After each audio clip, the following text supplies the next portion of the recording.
Sejam muito bem-vindos a mais um Cortadas do Firmino, um podcast. Eu tô com uma pessoa que a política trouxe pra minha vida, que eu conheci neste meio. Foi uma das primeiras pessoas que eu dei entrevista.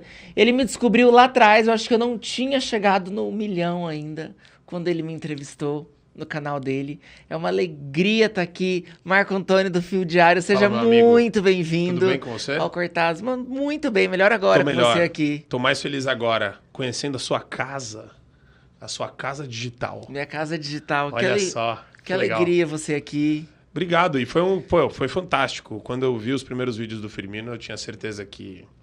Sabe quando você sabe que vai ser aquela explosão? Você teve... E eu tava comentando com o Emílio hoje na Dirce sobre isso. Né? Que é impressionante como tem algumas pessoas ou personalidades de rede social que... a audiência encontrou nelas um meio de se fazer ouvida, né? Você se sente como porta-voz? Eu não me sinto muito como um porta-voz, mas eu me sinto como alguém que tem a obrigação moral de falar aquilo que eu... Aí, graças a Deus, pelo discernimento e também pelos meios e pelo ambiente onde você atua. Eu tive a oportunidade de conhecer gente muito melhor, mais inteligente, mais sofisticada, mais educada do que eu. E eu gosto de me... Eu tenho parâmetros que eu acho que são importantes de serem colocados na comunicação, pressupostos, problematizações, a maneira como a gente vai interpretar ou analisar determinada situação, determinado fato. Eu acho que eu consigo trazer isso para o debate público, mas eu me sinto muito mais, hoje, né, visceralmente, porta-voz da indignação de milhões de brasileiros que... Eu não sou porta-voz único, eu digo isso na rede social, né? A gente acaba conseguindo ajudar a criar essa câmara de ressonância para a galera exasperar, se conscientizar, tomar a noção real do tamanho do problema que a gente está envolvido e também mobilizar. Então eu tento ser eficiente com isso, entendeu? Eu me sinto muito mais, não um porta-voz, mas um cara que tem o dever por conta da audiência que segue. Mas e a expectativa, como que você lida com ela? Porque às vezes sai uma notícia, sei lá, às vezes não é nem que você tá evitando a notícia, mas você tá corrido no dia e você não vai falar sobre isso. Vocês sentem que cobram de você isso? Eu me cobro. Na verdade, eu tinha que fazer mais isso. Eu tô me cobrando, inclusive, neste momento. Você antecipa, então, antes de ser cobrado? Eu gosto de me antecipar e eu sei que essa é uma... Eu sinto isso de muita gente. As pessoas querem mais conteúdo, as pessoas querem mais informação, as pessoas querem mais conteúdo de formação. Então, eu estou sempre pensando em como a gente pode criar lugares, não só no fiodiário.com, lá, que é onde a gente tem a plataforma, mas no IFPE, que é o Instituto pela Liberdade de Expressão que eu montei, nos Estados Unidos e aqui no Brasil, como que a gente pode trabalhar. A melhor forma de você não ceder para a ansiedade é pelo trabalho. Eu tenho eu tenho milhares de pedidos de impeachment para fazer. Alexandre de Moraes está na iminência de ser empichado. Putz, não foi. Você está trabalhando. Você tem mais 300 pedidos de impeachment para fazer. E não te desanima? Não, pelo contrário, o trabalho te coloca numa situação de falar, cumpri essa meta. Eu fui o cara que, junto com o Instituto, denunciou o Moraes mais de 2.000 vezes no Senado Federal, protocolando pedido de impeachment. Vamos para outra. Órgão internacional, vamos para outra. Órgão interno, aqui, secretarias de direitos humanos, vamos para outra. Defender a liberdade de expressão no meio acadêmico. Então, vamos juntar professores, vamos entender esse fenômeno. Mas, por exemplo, você fazer isso numa universidade, eu já vejo um objetivo claro. Todos esses processos que são arquivados, você não tem a impressão que você está dando braçada na correnteza? Não. A gente está marcando presença. A gente está mostrando que, mesmo diante de tanta desfaçatez, de tanto abuso, a gente vai mostrar o cinismo dos canais e dos meios institucionais que se colocam como elementos de... denúncias democráticas por cidadãos. E não é. E é importante a gente expor o sistema. A gente tem que desnudar o sistema sempre que a gente puder. A gente tem que mostrar as vísceras dele para todo mundo ver mais de perto. Então tem 2.000 pedidos de impeachment. Por que são 2.000? Por que são 1.000 pedidos de impeachment? Por que esse pessoal está tão incomodado com isso? Afinal de contas, esse pessoal tem um conselho acadêmico? Tem. Esse pessoal tem um conselho um núcleo de denúncias? Tem. Esse pessoal tem núcleo de formação. Então, quando você começa a mostrar corpo, e isso só vem com trabalho, gradualmente mais bolhas vão sendo rompidas e mais pessoas saem da letargia que elas se encontram para um estado de... Não precisa ser ativista que nem eu. Não precisa usar o mesmo tom que nem eu. Pelo amor de Deus. Eu abomino isso. Acho que todo mundo é diferente. Graças a Deus. Somos todos diferentes. Mas a pessoa desperta. Ela desperta para sentir um pouquinho da temperatura do inferno. Como você se vê hoje? Ativista, comentarista, jornalista? Em que lugar você se coloca hoje?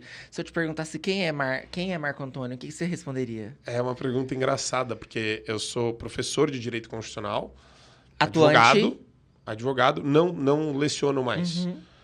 Concentro toda a minha energia no Instituto, na pré-candidatura para o Senado lá por Minas Gerais e no Fio Diário. Mas acho que a comunicação, ela me absorveu. Eu acho que eu quero ser sempre um melhor comunicador. Mas, ao mesmo tempo, eu quero interferir naquilo que eu acho que está errado e que eu tenho certeza, na verdade, que está errado. Tenho plena convicção que pode ser feito algo a respeito e não é. Então, tem o elemento político aí também, de querer colocar...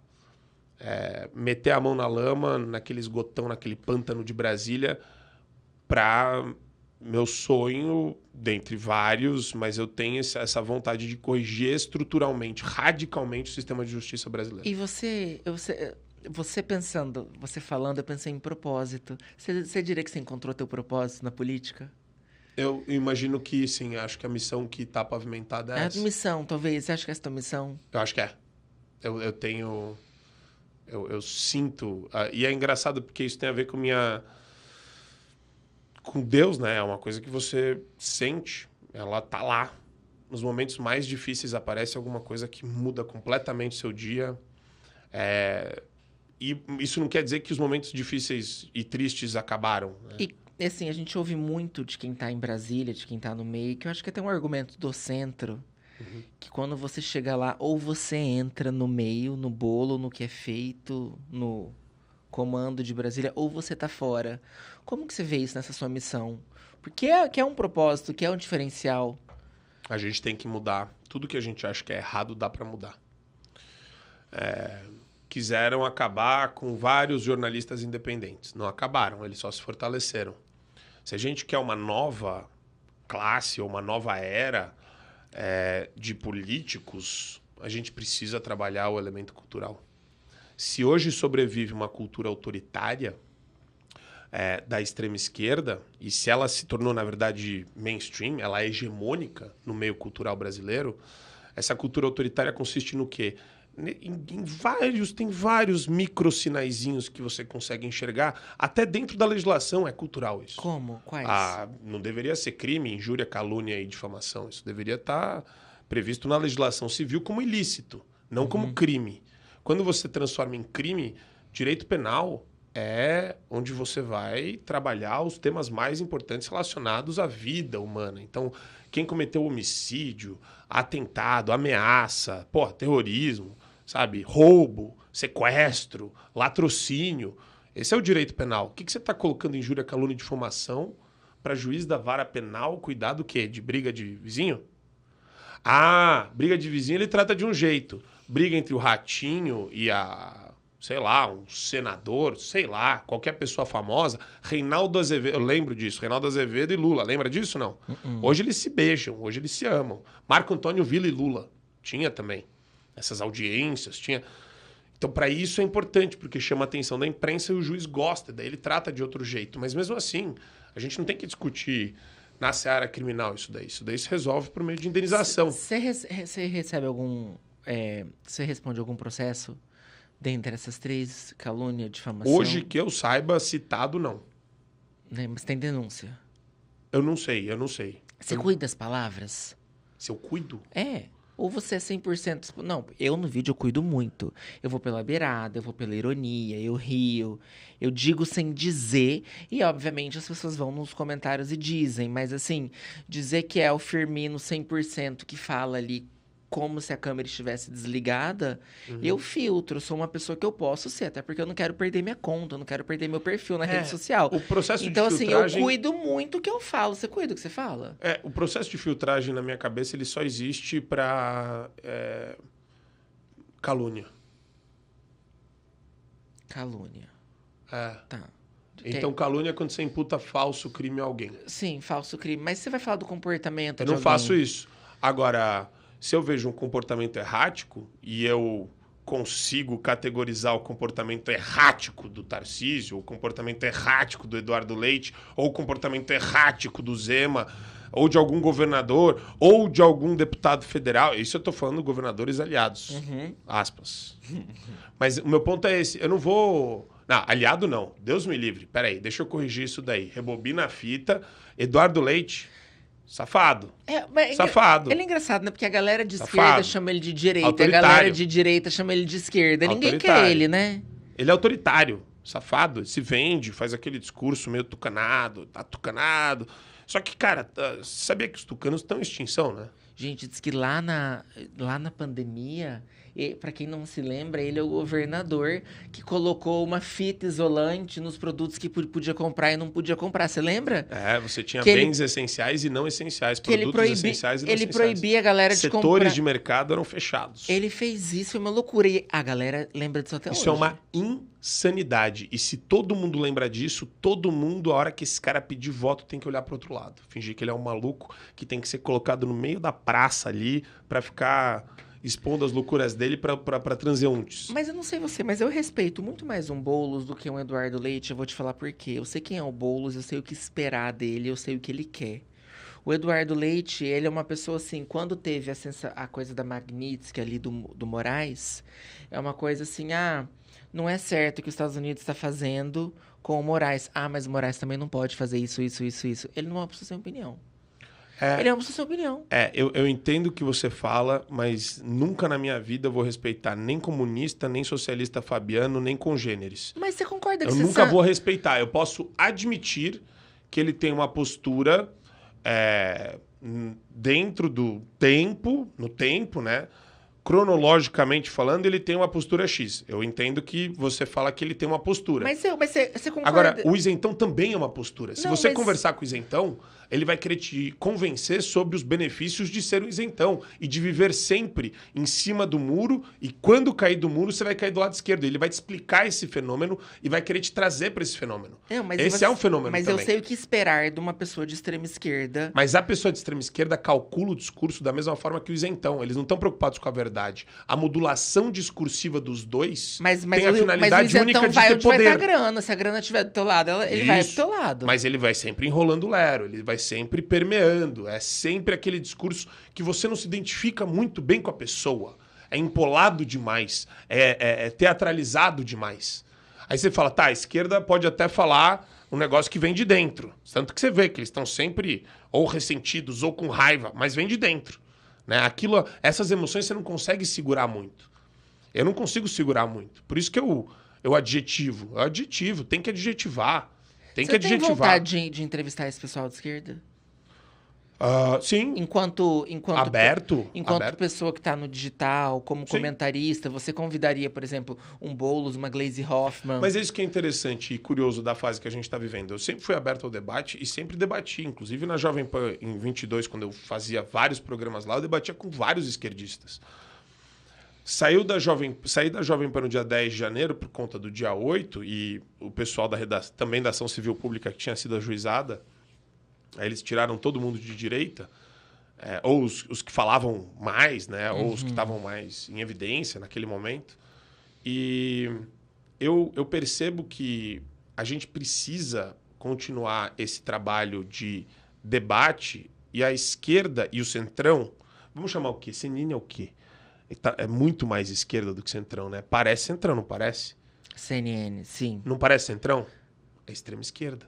Se você pegar os CNN. âncoras, se você pegar os âncoras e pegar as pautas dos âncoras, é tudo esquerda ali. Cara, eu acho que o... Nem o William Vac sobra, hein? William Vac, um beijo pra você. Mas você tenta, mas você não consegue acertar o ponto ali. Porque a análise do Vac, desculpa, parece que tem profundidade, mas não entrega. Tá, quero te fazer duas perguntas. As perguntas então. são muito rasas Vamos lá. e as análises são muito ruins. Você entrou nesse assunto de imprensa. Primeiro, Globo, você considera esquerda ou você acha que eles estão onde a grana tá?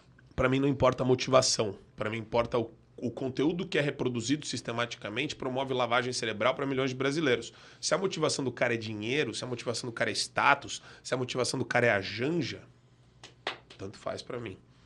Eu preciso analisar o impacto que isso tem na nossa sociedade. Não, é devastador. Entendeu? É devastador. É devastador, porque é um impacto cultural forte. Muito forte. Muito forte. Agora, o único... Olha, eu vou te falar. O jornal hoje que, pra mim, bate muito na direita, como bate muito na esquerda, é o Metrópolis.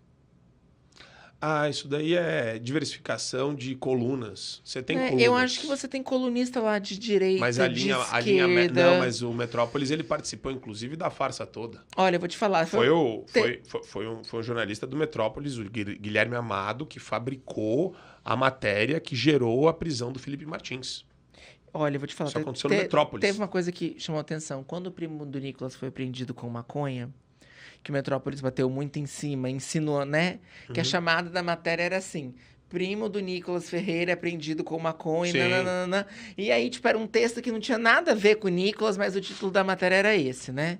E eles bateram muito nesse assunto, né? Aí, essa semana, a gente teve o desentendimento do Nicolas com o Whindersson. Não sei se você acompanhou, página de fofoca. Acompanhei. Mas em página de fofoca, assim, bate-boca de Twitter, né? Pior que eu vi no Pânico.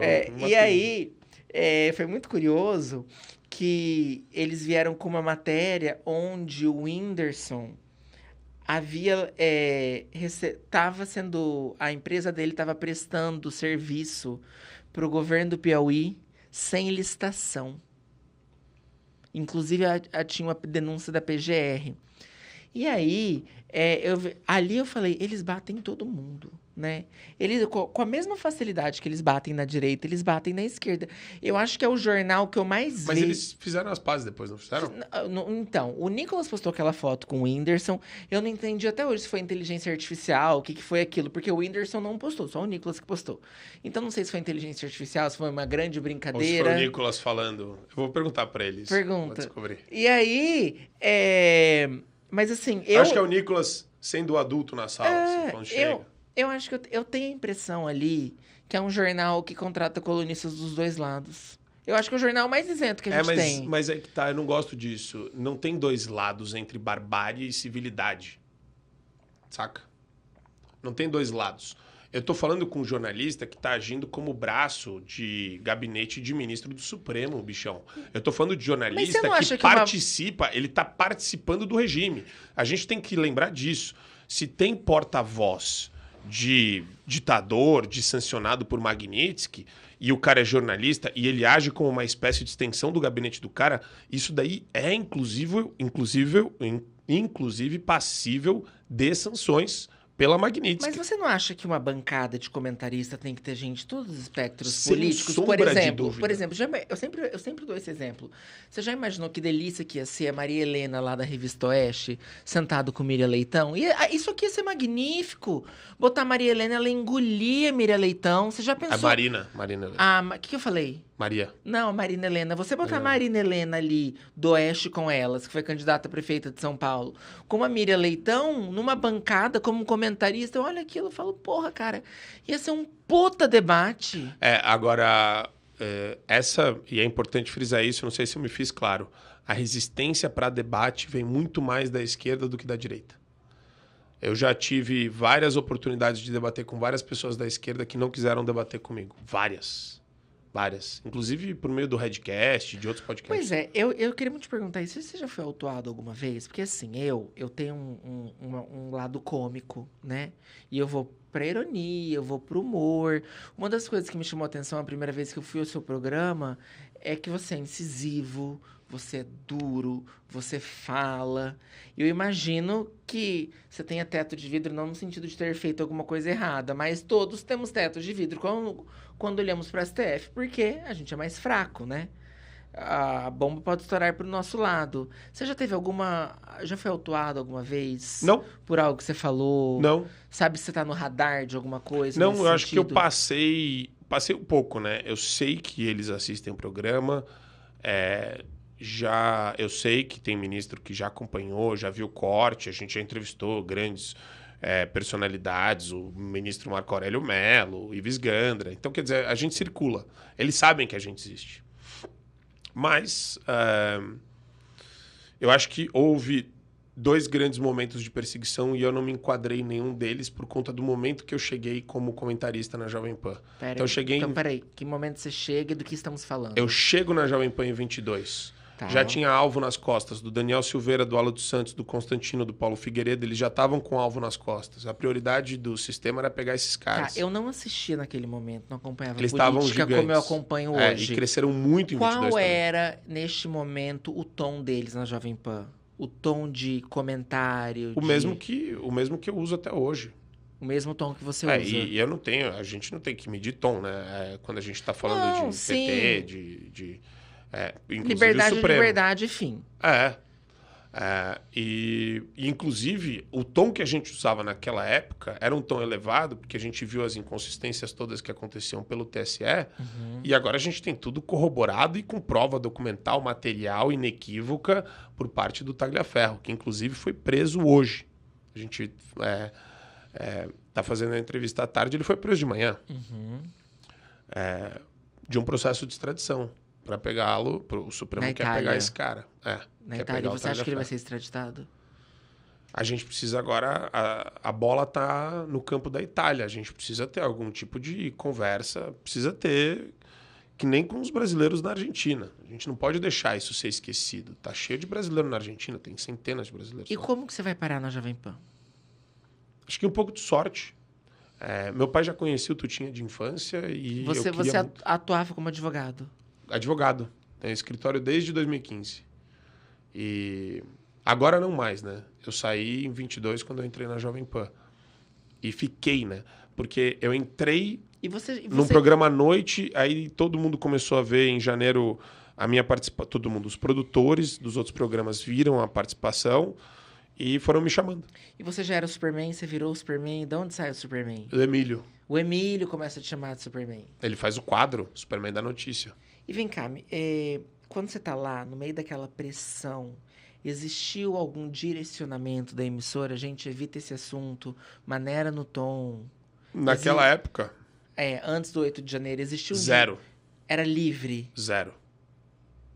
Tá. Zero direcionamento. E você sentia que a opinião pública abraçava vocês? Abraçava? Era uma loucura aquele ano. Foi uma loucura. Você era celebridade?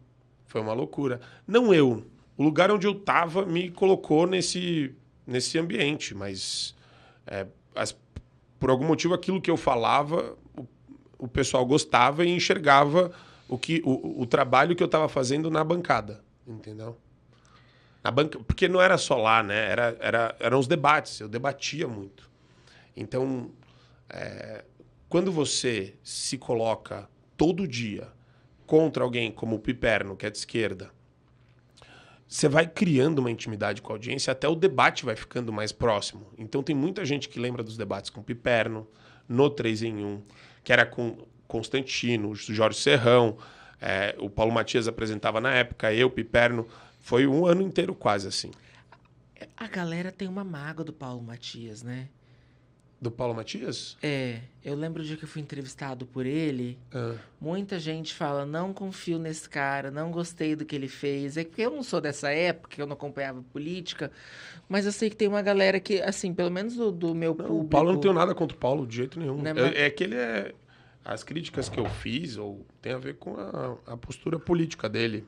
Às vezes a condução de algum programa, como ele tinha uma pegada mais sapatênis, né? Que o pessoal fala, meio Dória, meio Tucanão. o pessoal pegava no pé dele por isso, mas Tem gente meio que pega isso. no pé dele até hoje. É meio... E bom, aí a gente chega Meio no... tucano, não, total tucano. A gente chega no 8 de janeiro, tá? A Aham. gente tem aquela demissão em massa. Você acha que a Jovem Pan se descredibiliza? Você acha que eles perdem o tom jornalístico e vira como se fosse um partido político ali? O que eu posso falar é...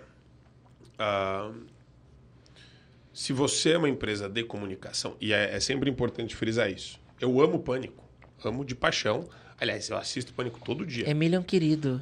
Eu adoro a condução do Emílio, eu acho magistral, acho ele o melhor comunicador na face da Terra hoje. Pro Brasil, inclusive, né? Ele é um cara... Ele é o puro suco da infância de muita gente, misturada com... tem a ver com as brincadeiras, tem a ver com o Pânico na TV. Quantos anos você tinha ali na época do Pânico na peguei TV da tudo, Sabrina? né? Eu tinha uns Peguei 13, 14 anos naquela época, eu Sabe era que- guri. Sabia que o Pânico ele é de 92, salvo engano. Mas aquela Ele época tem 33 anos, o Pânico. Mas olha só, De rádio. aquela época das Paniquetes, da Sabrina... Durou 15 anos o programa. Do Silvio, do Vesgo. Eu diria, eu vou datar do que eu lembro. Mas eu dataria 2004, 2005. Pode ali. ser, é isso aí. Eu devia ter É um pouco antes. Eu devia ter uns 14. Qual que era a tua idade nessa época? É, Eu sou 88, você é de quando? Eu tinha 17. Eu sou de 88. Você é 88 também? A gente é do mesmo ano, então. 2005 é 17. 17? 2006 eu entrei na PUC 18. Você estava terminando o ensino médio. Terceiro ano. E era o auge do Pânico. Eu voltava da escola ouvindo. Quem era este menino? Quem era este Marco Antônio? Putz, nessa época, queria fazer direito por conta do meu avô, que é advogado, o Germano Vilhena de Andrade. Era advogado, Germano Vilhena de Andrade. Achava ele, e adorava assistir, achava ele um puta de um baluarte da ética, assim, adorava. Modelo de pai, modelo de avô, modelo de profissional, advogado.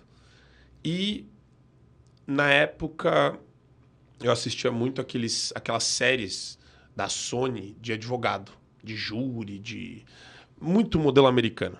Já tinha aquelas coisas de Law and Order? Já, mas não era o Law and Order que eu gostava. Eu gostava de outras mais advogado, assim, uma coisa mais... Sempre um pouco teatral, mas eu gostava. E não que eu tivesse essa expectativa, mas eu acho que eu alimentei uma falsa expectativa da dinâmica jurídica ou jurisdicional brasileira. Então, não tinha tanto apreço pela oralidade, não tinha as reuniões. Eu sempre gostei de direito. Eu sempre gostei. E eu sempre fui apaixonado pelo ambiente profissional. Só que tinha o elemento político dentro de mim. Na PUC eu fui presidente do CA. Eu disputei o Centro Acadêmico e fui presidente lá do Centro Acadêmico 22 de agosto, que é a entidade que representa os estudantes, junto à reitoria, à direção, os conselhos. E eu sempre tive esse negócio de falar, eu vou estudar o direito, mas o direito é um instrumento, ele não é um fim em si. E como que esse instrumento está sendo utilizado? Isso sempre, durante a minha formação, na graduação, no mestrado, ficava um negócio dentro de mim, porque eu sentia que eu não estava com a formação que eu queria. E foi no meio do mestrado que furou a bolha, que eu falei, caramba, subtraíram grandes autores conservadores de mim. Não me deram acesso ao Milton Friedman, a Thomas Sowell e... Você se considera um conservador? Conservador. Como que você vê essa racha na direita de conservador e liberal? Que eu acho que colocam nesse lugar da direita limpinha e as pessoas implicam com a direita liberal. Como que você vê... É que eu não sei o que isso significa hoje, porque eu vejo muito cara que... O que é... Na verdade, o que é ser direita liberal versus direita conservadora? Esses signos, eles se perdem porque a mesma pessoa ela tem um discurso e uma ação diferentes. E daí você tem que conhecer a pessoa para saber, né? Ela tem o discurso do liberal e a postura do conservador, a ação é do conservador, ou o discurso é conservador, mas não tem ação nenhuma, sabe? Tem muito isso. Sim. Então, eu gosto de medir sempre os meus competidores, os meus concorrentes na imprensa. Então, se eu sou imprensa, por menor que eu seja, eu sou independente, eu gosto de olhar a régua que esses caras usam. E eles ficam querendo jogar com esse negócio de sempre extrema-direita e o liberal quer sair como o cara moderadão, o cara que cede um pouco. E tem muito liberal que é... Até a expressão liberal é de esquerda. Os liberais são tecnicamente de esquerda. Eu acho errado a maneira como ela é empregada ostensivamente aqui no Brasil, caracterizando como se fosse um liberal conservador. Não me agrada isso. Entendeu? O liberal, ele, na maior parte das vezes, ele tá jogando em detrimento de valores. Ele está achando um espacinho na planilha financeira dele, na planilha de Excel. Eu gosto de sempre usar essa expressão. O fluxo de caixa marginal dele. Se atrapalhou o fluxo de caixa marginal, ele deixa de ser conservador. Porque são só negócios. Se atrapalhou a receita e o faturamento correntes, ele não está disposto a entrar na guerra cultural. Isso eu estou falando na grande maioria. Agora, tem muita gente que fala que é liberal e que eu tenho percebido no Brasil que é conservador. É que ele fala que ele é liberal para não assustar. A gente está vivendo isso. As outras pessoas. Está acontecendo isso. Da mesma forma que você... Eu lembro quando eu era mais jovem... Puta, é duro falar isso, né? A nossa geração está chegando aos 40, né? Quando eu tinha uns 20 anos que a gente tinha vergonha de falar que era de direita. Mas você acha que existe? Porque eu vou te dar um exemplo, tá? Aí hoje tem esse negócio do cara ter vergonha de falar que é conservador. Tem gente assim, tá? Mas olha só, eu já levantava bandeiras que hoje eu identifico como bandeiras da direita, tá? Mas eu não sabia que era direita e esquerda. Se você me perguntasse em 2004, não era uma questão... a gente tem que pegar muita gente pela mão também. Não era uma questão, mas eu vou te dar alguns exemplos. Sou filho de pecuarista. Já achava MST um horror. Já falava a favor da propriedade privada. Já era contra o Estado, a favor da iniciativa privada. Com os 15 brigava. Já aquela época de aprender Marx ali, já achava um horror. E era capitalismo nos Estados Unidos, e briga. Professores de história. Eu já implicava com o vegano, com aqueles papos de o agronegócio está destruindo o mundo. Então, assim, eu já defendia coisas que são ligadas hoje ao que a gente entende por direita. E com você tem milhares de pessoas, milhões. Né? Então, inclusive, né, existe muito essa conversa que aquele senhorzinho lulista do interior, ele é extremamente conservador. Sim. Né? Mas alguém disse pra ele que o ele Lula, é de esquerda. que o Lula vai acabar com a fome, que o Lula vai acabar com a pobreza.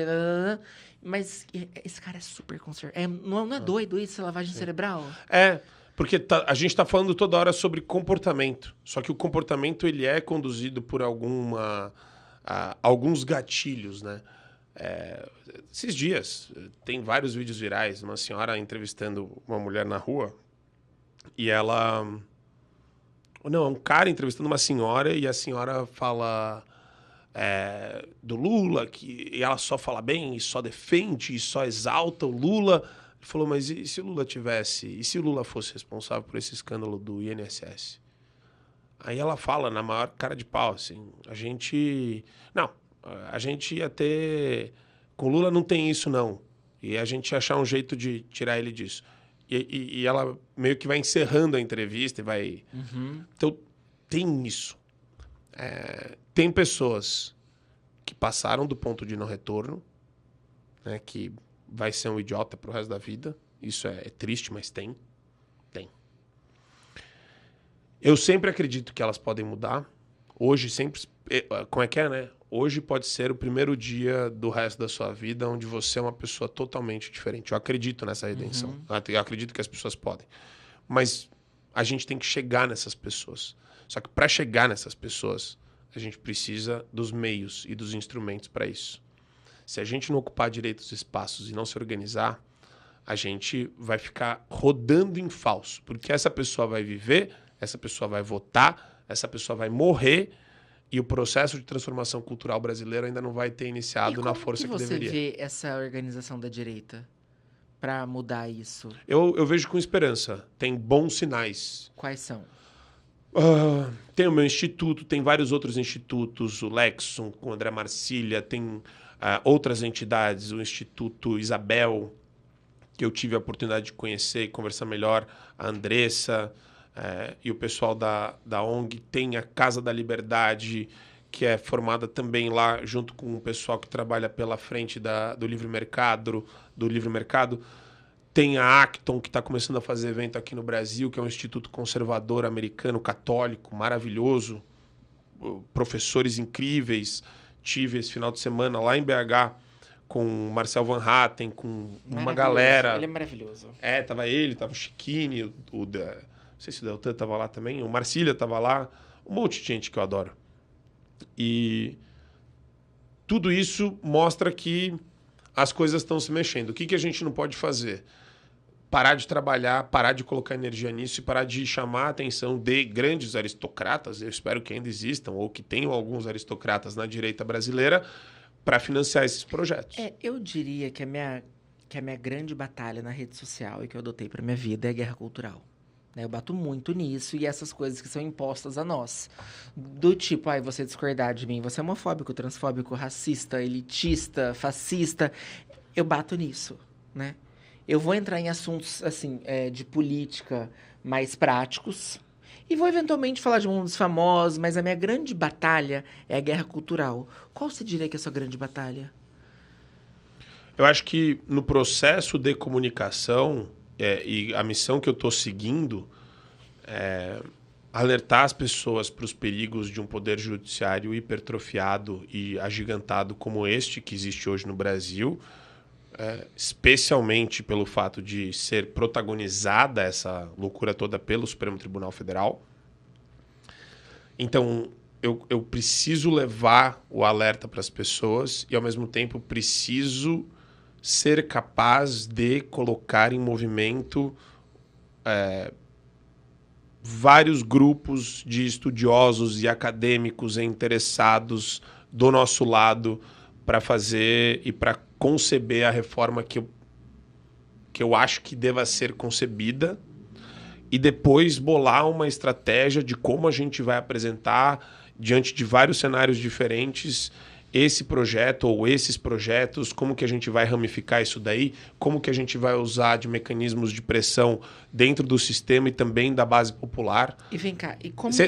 É uma jornada, entendeu? Eu acho que o desafio está em colocar essas peças em andamento. E como que você vê essa abertura nas universidades, no meio acadêmico, para você, que é uma figura pública, notória, conhecida de direita? Você acha que existe espaço para esse diálogo nas universidades? Não. Por isso que a gente tem que montar as nossas.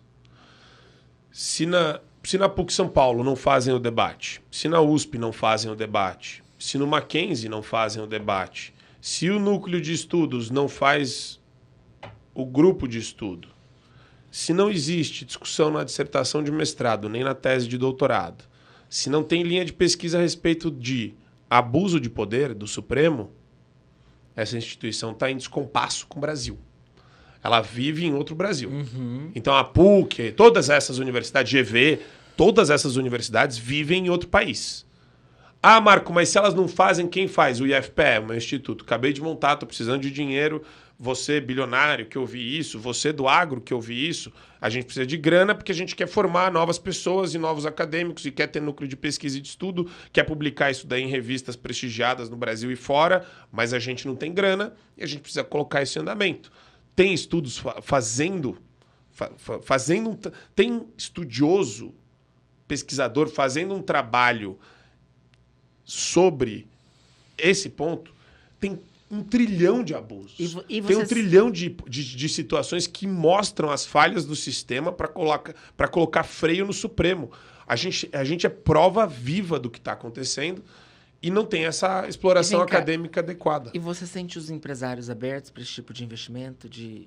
Não é investimento, né? Eu nunca recebi... Eu tive uma ajuda de um empresário no começo e depois nunca mais. Nunca mais. E graças a Deus que ele apareceu na minha vida, porque ele ajudou a fazer o Show da Manhã decolar.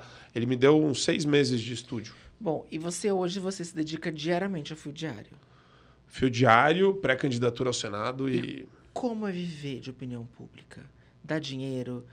A sua monetização, ela vem pelo YouTube? Como que funciona esse modelo de receita? É YouTube, assinatura e E doação, né? E você sente que o seu público ele é engajado com a assinatura? Muito, graças a Deus eu tenho um público maravilhoso que me apoiou em viagens internacionais, que me apoiou nos lançamentos que a gente fez. Então, desde 2003, que a gente lançou em 8 de agosto o fiodiário.com, ele está no ar e, graças a Deus, está tudo funcionando. Então, ele nasce após a Jovem Pan? Após. E você sente como uma necessidade de continuar, é isso? Vai continuar, é um canal Não. Quando você sai da Jovem Pan, foi aquele respiro de quero continuar o Fio Diário? Preciso. Não existia nada. Não existia nada. Existia um canal no YouTube com... Quantos? Eu tinha feito algumas lives com a Pietra. A Pietra. De um canal chamado... o canal se chamava Segue o Fio na época. E se você não tivesse na comunicação, você acha que estaria no direito ainda? Não. Você nunca gostou? Eu acho que eu gravitei pra comunicação pela vocação, acho. E você em algum momento curtiu o direito? Sim. Adoro direito constitucional. Eu gostava das matérias teóricas. Eu adoro estudar direito constitucional. Eu adoro fazer debate entre alunos sobre questões relacionadas a direito e moral. Adoro filosofar sobre isso. Eu adorava direito romano, IED, essas mais brocardos. Essas mais teóricas eu adorava. As práticas eu achava insuportável. Eu nunca gostei de direito processual. Mas tudo que envolve tese e envolve a construção de tese... tese processual. Não gosto. Eu gosto quando tem a ver com algum princípio material forte. Então, devido processo legal. Devido processo legal, é legal discutir detalhes de processos, ou na esfera civil ou na esfera criminal, contemplando o princípio do devido processo legal. Mas eu adoro a discussão. Bom, e vamos falar de política. Sim, senhora. E você, eu quero saber o seguinte... Você vai se filiar? Você já se filiou? Tô filiado. Você está filiado ao PL? Ao Partido Liberal. Por que o PL? Porque, lembra que eu falei, a gente gravita para as pessoas, junto com as pessoas que elas naturalmente acabam fazendo parte do seu ambiente de convívio por vocês convergirem de princípios e valores. Quando eu vou para Minas, os movimentos de rua e base que me chamaram para lá, vários do estado inteiro, a Bárbara, até o respeito e a admiração que eu tenho pelo Nicolas, tudo isso gravita para esse caminho. E deixa eu te fazer uma pergunta. E do Bolsonaro, óbvio, né? Eu sinto que o PL não é um partido de direita. Acho que ele está de direita por causa do Bolsonaro. Como que você enxerga isso? Porque o PL ele tem uma história pré-Bolsonaro. Ele não começa no dia que o Bolsonaro, né, é um partido que tem, enfim, muito antigo. Uhum. Como que você vê essa nova fase? Você acha que ele é de direita? Você acha que ele está de direita? Como que você vê essa questão? Eu não dou tanta importância para o PL como uma figura, como uma pessoa jurídica, assim. É importante a gente ver quem está conduzindo. É o Valdemar. O Valdemar tem a confiança do Bolsonaro nesse momento. Isso é o suficiente por enquanto. Ao mesmo tempo, existe uma interlocução com outras pessoas do entorno. Para a gente... Problemas... O PL tem 1 milhão de problemas. Tem 1 milhão. A fundação do PL não é usada como deveria. Um instituto para formação e capacitação de lideranças. Isso que devia estar em pauta não está. Devia ter dinheiro nisso. Não tem dinheiro. Isso é um absurdo.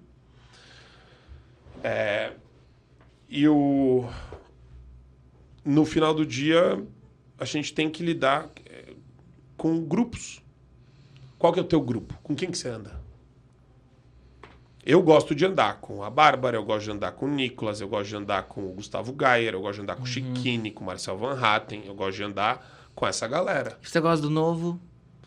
Eu tenho muitos amigos do Novo. Gosto. Acho que o Novo tem um potencial grande para fazer uma diferença gigantesca nesse próximo período eleitoral. E eu tô conversando com o próximo senador de Minas Gerais?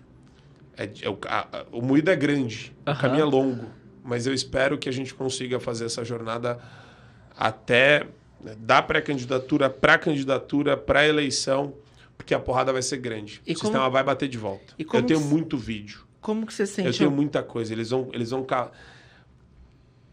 agora ninguém Você acha que vão cavucar... Sabe por que ninguém tá batendo agora? Você acha que vão cavucar essas coisas para tentar acabar com a tua eleição? Eu falo isso para você assim, confiante disso. Ninguém tá falando nada agora que ninguém aposta... a galera, tipo, a Isentolândia. A A Isentolândia não sabe que eu existo. Eu não tô na bolha deles. Entendeu? Eu não tô. Tem deputado federal do PL que não sabia quem era a Bárbara do Te Atualizei. Cara que tá querendo sair como pré-candidato ao Senado. Você acha que esse cara tá em conexão com as pessoas? Você acha que esse cara tá se conectando com a população mineira? Não. Se a Bárbara, que é a maior comunicadora da direita, o cara não conhece nem sabe quem é. Se passar na frente dele, ele não sabe quem é. Então, tem cara que claramente tá querendo brigar por poder. Ele tá querendo entrar lá para pendurar chuteira, para se aposentar. Não tem estofo, não tem história, não tem peito para enfrentar um sistema corrupto e imoral que nem o Supremo. E os caras, eles... Eu entrei para atrapalhar o jogo deles. Exatamente. Entendeu? Então é isso. O eleitor pode esperar de você uma postura combativa. Totalmente combativo e antissistema. Totalmente. E Por antissistema não é anti-instituição. Eu sou a favor de todas as instituições. Sou contra o sistema corrupto e imoral que parasita as instituições. E qual político você acha muito inteligente da forma como comporta, da forma com a mídia, da forma como trata a mídia? Você tem um modelo que você olha e você fala, esse cara é foda? O Nicolas é um modelo. O Nicolas é um grande modelo de liderança e de... Ele não é o número 1 à toa, né? compostura.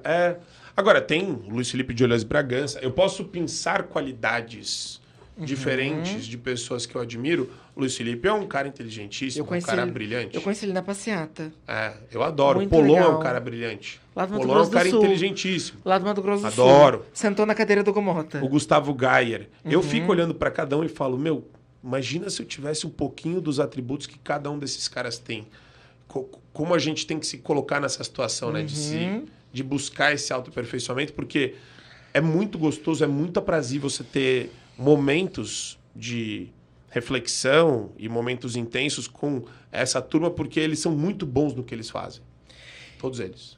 Falar um pouco de Minas. E eu não falei, mas eu preciso falar da Bia Kisses também. Maravilhosa. Adoro. Carol Detoni, maravilhosa. Júlia Zanata, incrível. Aí aí parece aqueles programas de domingo. Eu preciso mandar um beijo para todo mundo. Mas é porque eu admiro demais essa galera. O Marcel Van Hatten. A forma como o Marcel... Então, quer dizer, é muito difícil. O Eduardo Bolsonaro. Ele é muito elegante. Olha o que o Eduardo Bolsonaro está colocando em jogo. Ele é muito elegante, Van Hatten, né? Van Hatten, extremamente elegante. Muito da forma Agora, como olha como cada um tem atributos diferentes. Olha o Eduardo Bolsonaro que ele está fazendo. Ele tá... O cara está incomodando tanto que agora a mídia está pedindo arrego. A imprensa quer... Sai, chega, para. Como que você vê essa ruptura dele com o Tarcísio? Eu não acho que é uma ruptura. Acho que o Tarcísio não rompeu com ninguém. O Bolsonaro está fazendo o papel de mostrar para todo mundo mas daqui... Peraí, a gente teve uma sequência de fatos. Então, vamos lá. Folha de São Paulo publica que o Bolsonaro deu a bênção pro Tarcísio. Aí, o Eduardo desmente e o Flávio desmente. Aí, o Tarcísio dá um passo para trás e fala, gente, beijo, sou candidato ao governo de São Paulo, não sou candidato à presidência. Acho que teve uma sequência de fatos ali. A mídia gosta disso. A mídia gosta de querer antecipar o jogo, porque gera esse constrangimento, ainda mais num clima onde o Bolsonaro está preso, Eduardo incomunicável com todo mundo aqui, não, porque assim, com o pai. Não, mas eu tô te, a impressão que dá é que a gente está quebrado em 1000 pedaços. É a impressão que passa. Pergunta que eu te faço. Quem que é o candidato deles? Lula. Para reeleição? Sim. Ele já falou? Mas assim, ele falou... Ele já deixou aberto. Várias vezes. Se eu estiver com saúde, eu vou. Foi o que ele disse. Se eu estiver com saúde, eu vou. Eu não gosto de seguir o timing da imprensa. A imprensa vai querer colocar esse debate em pauta. Se o Bolsonaro não tivesse preso, Bolsonaro era o nome. Se o Bolsonaro não tivesse inelegível, Bolsonaro era o nome. Sem dúvidas. Agora, eles estão fazendo de tudo para cercar o cara. Puta perseguição horrorosa, um negócio bananeiro, assim. E até... Há quantos dias o Bolsonaro já está preso? A gente está falando de 60, mais de 60 dias. Mais de 60 dias preso. Mais de 60 dias preso, sem usar rede social. Quem entra lá tem que deixar o celular nos lugares ali, porque não pode usar Revista celular. carro. Revista carro. Quer dizer, eles estão querendo humilhar o cara. E o que eu acho é que agora a gente tem que concentrar muita energia em mostrar para as pessoas que qualquer discussão eleitoral, ela é inócua. Como é que eu vou confiar num regime e num processo? Eu posso até precisar confiar... Ó, presta atenção. Eu posso até precisar confiar no sistema a partir de julho do ano que vem. Mesmo sabendo que teve um tagliaferro em 2022 que estava querendo ferrar com todo mundo. E eles estavam colocando a galera, estavam derrubando conta, derrubaram a conta do Nicolas, derrubaram a conta do Adrilles, derrubaram a conta do Fernando Conrado, derrubaram a conta de um monte de gente. Flávio Gordon, Leandro Russo entraram em inquérito das fake news. Né? Tudo isso durante o período eleitoral também. Quer dizer, eles foram ostensivos durante esse período. Então eu vejo um período turbulento, porque eu vejo o regime se fechando. Não consigo discutir eleição nem cenário eleitoral agora, porque a gente precisa passar uma anistia ampla, geral e restrita e precisa começar a segurar. Ainda depois da... Eles vão fazer de tudo para que pareça que não tem espaço. Se o negócio continuar acontecendo dos Estados Unidos para cá, vai ter espaço. Eu não quero ceder. Vai ceder o quê? Para quem? Se não tem anistia, tem o quê? Tem dosimetria. Os próprios presos fizeram uma entrevista com as FAV. Gente, mas já tá 2 anos preso, já não chega? Eles fizeram uma pesquisa, inclusive, já o preso chega. falou, se não for anistia geral, esquece. Porque a dosimetria ela é muito canalha. É o ápice da canalice. Porque você vai pegar dos presos, do pessoal que está preso em regime fechado, eu não vou saber dizer o número de cabeça agora, mas, salvo engano, eram 200, mais ou menos, quase 200. E o pessoal das FAV fez esse levantamento. É óbvio que eu me coloco na situação da pessoa que está encarcerada. Agora, ao mesmo tempo, a maior parte das pessoas que foram perseguidas estão dando uma resposta muito clara. Sabe, se tiver... E outra, tudo pessimamente construído aqui, né? Então, existe uma anistia que tem que passar, as próprias pessoas que estão encarceradas concordam com isso, a grande maioria, pelo menos, e a gente está numa posição agora de manter, a gente precisa manter essa postura, porque eles vão querer passar esse acordo e vender para o mundo inteiro e para os Estados Unidos e para a galera aqui no Brasil também. Aqui, ó, a dosimetria já resolveu a vida. Mas vem cá, quando o Senado arquiva a PEC da blindagem, eu fico com a impressão que a anistia morreu ali. E muita gente ficou com essa impressão ali. Né? Por quê? O desenho que ficou na minha cabeça, tá? O centro diz, olha, direita, nossa condição para passar a anistia é essa aqui. É a PEC da blindagem. Ok, a direita embarca. Aquilo pega muito mal com a população. Vira uma grande questão social. Aí o Senado fala, não vou votar nisso aqui, porque senão vão me queimar. Arquiva, a galera que votou a favor da PEC da blindagem fica totalmente queimada. Exemplo, eu naquela semana, quando abri a caixinha de pergunta, era, você não vai falar do Nicolas? Você não vai falar mal do Nicolas? O que você achou do Nicolas ter votado? Mas o Nicolas, não. Assim, a galera da direita, que tá sempre ali apoiando, estava batendo pela questão do Congresso ter aprovado a PEC da blindagem. Aquilo dá muito mal. Aquilo soa muito mal com a população. Eu não sei também. E aí, eu não sei, porque eu vou falar o centro coisa. vaza, o centro vaza, a direita fica como corrupta, a esquerda, o PT fica como estamos lutando contra a corrupção. Essa é a história da imprensa. O Lula fica, estamos lutando contra a corrupção, a direita é corrupta, e de repente a gente para de falar de anistia. A impressão que fica é, a anistia morreu naquele momento. Sim, e não é uma impressão totalmente equivocada, porque eles podem querer matar a anistia. Agora, porque o PL da dosimetria também empacou. Porque o relator Paulinho da Força, ele percebeu o Paulo da Força. Né? Da onde saiu Aécio Neves e Temer? Da tumba. Que loucura é essa? Das tumbas. Eu falei, gente, 2014, segundo turno, eu nem sabia que ele era deputado. Sim. Você sabia que o Aécio Neves era deputado? Pera que eu sabia. Mas gente, vocês sabiam? Ninguém lembrava desse homem. Não. Mas e aí, te cortei, desculpa. Não, mas concordar com você, a gente tem uma situação muito peculiar agora, que é... O regime tá fechando, bichão.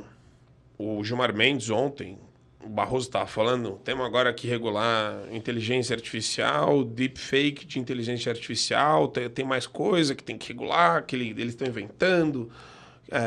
Aí o Gilmar Mendes falou que tem que passar agora uma legislação para proteger as autoridades. Tem que proteger as autoridades de sanções de países estrangeiros. Porque o nosso, o nosso conteúdo digital de segurança do Brasil também está hospedado nos Estados Unidos. Então, o que os caras vão querer fazer agora? Desplugar do Ocidente. O PT e o Supremo quer isolar o Brasil. Estão tirando o Brasil do Ocidente. Eles querem tirar o Brasil do Ocidente.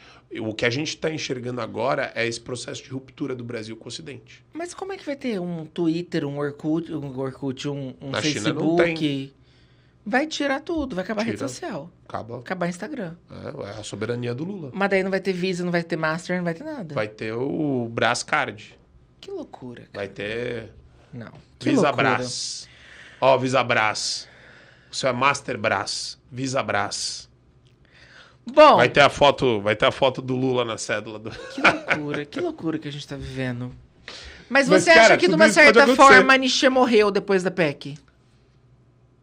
Enfraqueceu. Não, eu acho que ela não morreu enquanto tiver o Eduardo, o Paulo Figueiredo e todo mundo da direita, do PL e da oposição no Congresso martelando que a anistia vai ser ampla, geral e restrita. Enquanto essas pessoas estiverem lá defendendo isso, o projeto pode ser retomado. Agora, mas você acha que parece que os caras querem ser sancionados junto com o Alexandre de Moraes e com a Viviane Barsi. Parece que eles estão pedindo isso. O Alcolumbre está pedindo o Magnitsky na cabeça dele, o Gilmar Mendes nem se fala.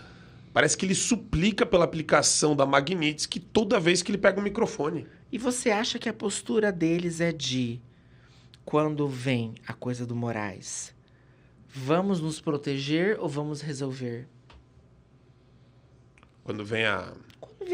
Quando veio, por exemplo, quando perderam visto, como foi agora, quando vem a Magnitsky pro Moraes... Não, o que move esses caras não é mais a racionalidade. É o dinheiro. Não, é o sentimento. Poder. É o sentimento. É o poder. Ele se sente invencível. Eles se sentem invencíveis. Dá para mudar de moeda? Dá para mudar para moeda digital chinesa? Dá para mudar de tecnologia? Dá para mudar tudo. Dá para mudar tudo. Eles estão acostumados a mudar as coisas com caneta. Eles acham que eles mudam as coisas com caneta e eles viveram a vida deles, pelo menos de Supremo Tribunal Federal, mudando as coisas com canetada, nunca com voto popular, nunca vendendo peixe dele para alguns quarteirões de periferias e de centros e de capitais e do agro e de ninguém. Esses caras nunca pediram voto para ninguém, mas eles agem como legisladores e não é nem... É que hoje essa crítica nem cabe mais, porque já virou organização criminosa, né? Mas tudo dentro do pretexto lá do ativismo judicial, você vai criando uma sensação de invencibilidade. Tem um negócio que acomete muito juiz no começo da vida dele como magistrado, que eles chamam de juizite. Que é quando o cara tá, né? Passou no concurso, tá no topo do mundo, né? E tem muito juiz que começa a se distanciar da realidade, a viver de gabinete. Por que você acha que estoura sempre na mão do Moraes? Todas as... Porque ele é o bandido, o sicário mora. Esses processos que são altamente, acho que, canceláveis com a população, no sentido de vão queimar a imagem do STF com a população, como foi a questão do Elon Musk, como são todas essas questões. Você acha que por que cai sempre na mão dele? O sistema de distribuição, você diz? Aquilo lá já... Essa maquininha aí tá quebrada, né? Mas aí que tá, o cara prende velhinha.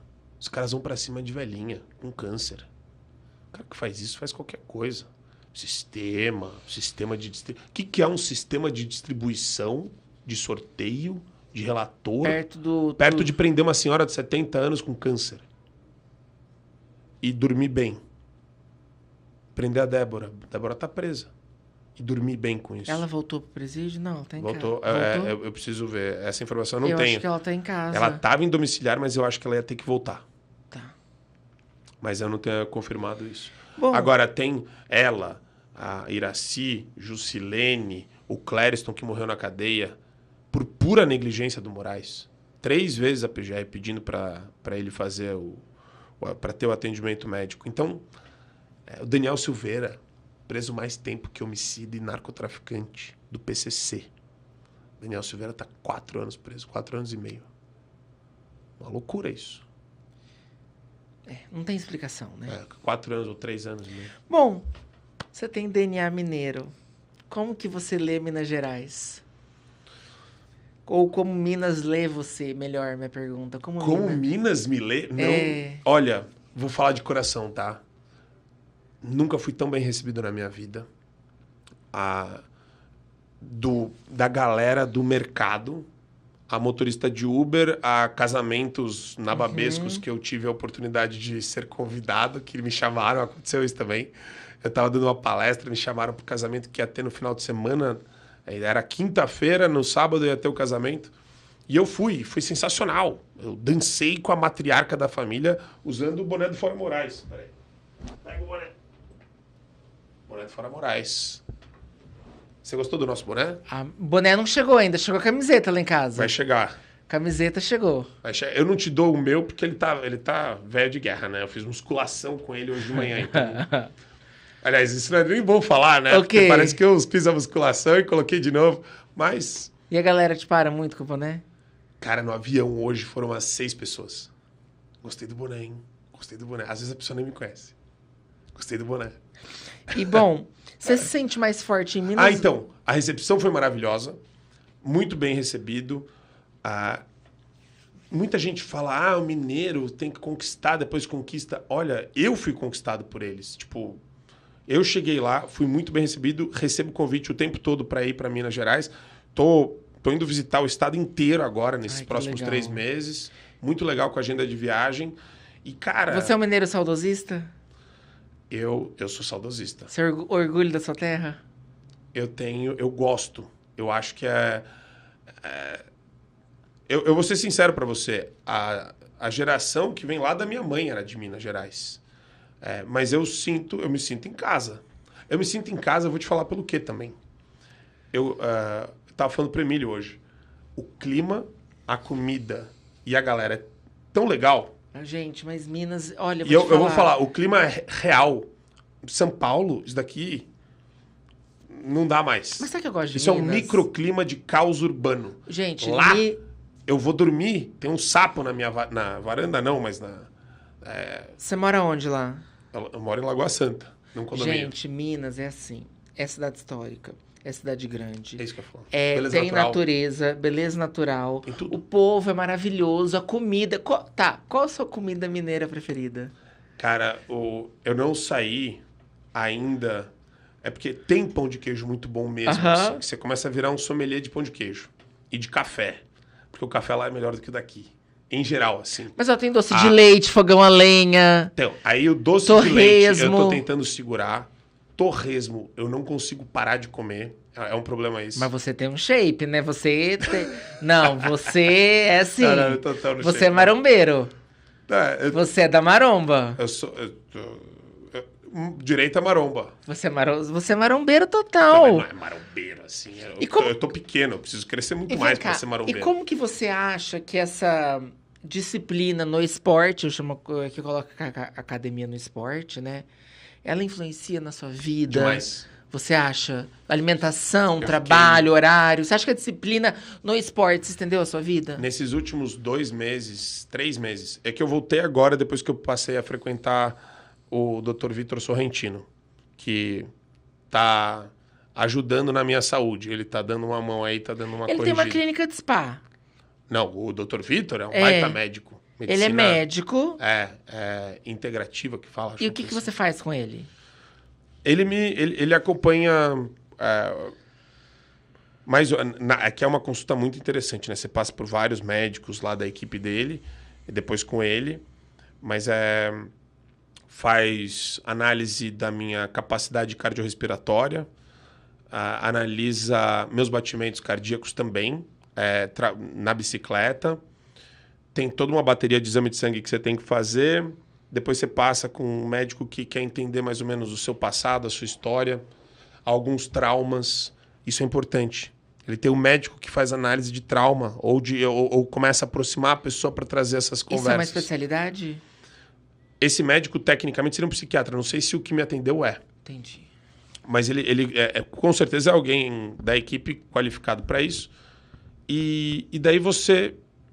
Porque tudo isso vai entrar na maneira como você dorme, come, né? A intensidade do seu treino. E, por incrível que pareça, eu tô bem, mas tem a questão da saúde mental. Então, o ponto de equilíbrio, ele, para mim, foi muito ruim nesses últimos 2 meses, porque eu não estava fazendo exercício. Então, a minha saúde mental foi para o saco. Você fala, a saúde física mudou muita coisa? Você fica um pouco mais flácido. E agora você vai na academia todos os dias? Todos os dias. Até domingo? Quando eu não vou, eu pulo domingo. E você faz cardio? Preciso começar cardio. Mas você tem o hábito? Corrida, eu gosto de esporte coletivo, futebol, ou futebol. Basquete, vôlei. Futebol principalmente. Bom, no 7 de setembro, eu estava lá no caminhão na Paulista. E vocês chegaram. Você e o Nicolas. Tá? E vocês foram em 2 manifestações. Vocês foram na manifestação de BH, entraram dentro de um avião e foram para a manifestação da Paulista. Que loucura foi essa? Como que surgiu? Vocês sempre fazem isso? Como que é? Não, foi legal. O Nicolas me fez esse convite. Eu tava com ele no caminhão lá da Praça da Liberdade ele em falou, Minas. tipo, vambora, vamos tanto para o aeroporto, vamos para São Paulo. Ele tinha avisado um pouco antes para mim, a gente tinha já combinado e eu animei. Só que daí o pior é que o Nicolas é uma máquina, né? Ele é uma máquina. Tem 28 anos, né, gente? A gente... 29 e vai fazer 30 ano que vem. Mas eu falei, guri é novo, a gente não aguenta esse pique. Eu não aguento esse pique mais.